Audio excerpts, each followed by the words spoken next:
আসসালামু আলাইকুম। আমি Mohammad Sujon Rana, assistant sales officer, Rooftop Care Limited. আমি আজ আসছি দিনাজপুর জেলার বীরগঞ্জ উপজেলার দলুয়া বাজারের পাশে। তো ভাই আমাদের একটা ভুট্টা লাগাইছে। তো ভাইয়ের কাছে আমরা আজকে জানবো ভাই কী জাতের ভুট্টাটা লাগাইছে, এটা কোন কোম্পানির ভুট্টা লাগাইছে এবং কী জাতের ভুট্টা লাগাইছে, ভুট্টাটার বৈশিষ্ট্য কি, উনি দেখে কি বলতেছে ওনার কাছে একটু আমরা বিস্তারিত জানতে চাবো।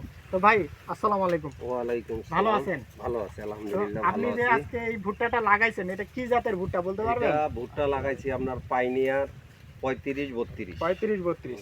তো ভুট্টাটা কেমন দেখতেছেন? ভুট্টাটা ইনশাল্লাহ ভালোই দেখতেছি।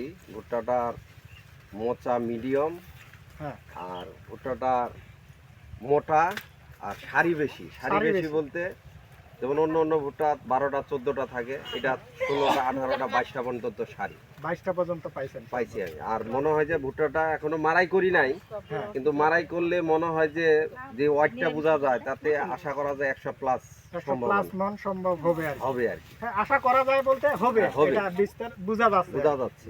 গঠন হিসাবে। আর হ্যাঁ। প্রায় গাছে কিন্তু দুইটা মোচা দুইটা করে মতো দেখা যাচ্ছে, তো এটা সবাই দেখতেছে। হ্যাঁ, অনেকে আবার ওই যে ভুট্টা লাগানোর সময় আমরা যখন মাঠে কৃষকদেরকে বলি যে ভাই আমাদের কোম্পানির একটা ভুট্টা আছে পাইনর P35-32 বা মেজর 44-72, তখন অনেকে প্রশ্ন করে যে ভুট্টার ভিতরের মুদুনিটা কিরকম হবে, চিকন হবে না লাল হবে। আচ্ছা, আপনি যে এটা দেখতেছেন পাইনর P35-32, তো এটার ভিতরের মুদুনিটা কি লাল দেখতেছেন নাকি সাদা দেখতেছেন? না, লাল দেখতেছি, আর মুতলিটা চিকন আছে। আমি ভাঙ্গে দেখলাম তো। এবং এই যে দানাগুলা দেখতেছেন, দানাগুলা কি লম্বা বড় দেখা যাচ্ছে, চ্যাপ্টা। হ্যাঁ, এই যে মুদুনিটা লাল দেখা যাচ্ছে, বড় দানা, তাই না? হ্যাঁ, তো এতে আপনি মনে হচ্ছেন যে লাভবান হবেন তো? না, আশা করা যায় যে আমি লাভবান হব। আমি 1 একর মাটিটা লাগাইছি, 1 একর মাটিতে লাগাইছি। ফলনও ভালো, মানে সব দিক দিয়ে ভালো, রোগ বেলায় নাই। যেমন অন্য ভুট্টা আমি পচার বীজ দেব, এটাতে কিন্তু আমি দেই নাই। এবার পোকার আক্রমণও এটাতে কম, পোকার আক্রমণও কম। গাছ আবার বেশি লম্বা হয় নাই, না, মিডিয়াম। বাতাসে ভাঙে পড়ছে কি আপনার? না, ভাঙে পড়ার ভয়টা কম। নিচে ধরতেছে, মানে অন্য ভুট্টা উপরে ধরছে, আর এটা কিন্তু মাঝখানে, যেটা দেখা যায় মাঝখানে। আশা করা যায় এটা অবশ্যই ভালো হবে। আর আমরা কৃষক যারা যেটাতে ফলন ভালো পাবো, ওইটাই কিন্তু আমরা আবাদ করি।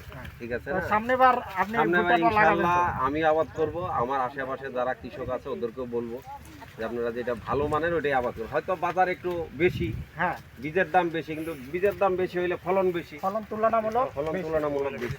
বিঘায় যদি আপনার 10 মণ বেশি আছে অন্য ভুট্টার থেকে, তাহলে কিন্তু ওই বীজের দামের থেকে কিন্তু বেশি লাভবান। আর এটাতে অসুখ বালাই কম, রোগ বালাইটা কম। যাক, ধন্যবাদ ভাইকে সময় দেওয়ার জন্য। ঠিক আছে ভাই, ধন্যবাদ আপনাদেরকেও। আপনারা ভালো প্রোডাক্ট নিয়ে কৃষকের কাছে আসবেন, কৃষকরা যাতে আবাদ করে লাভবান।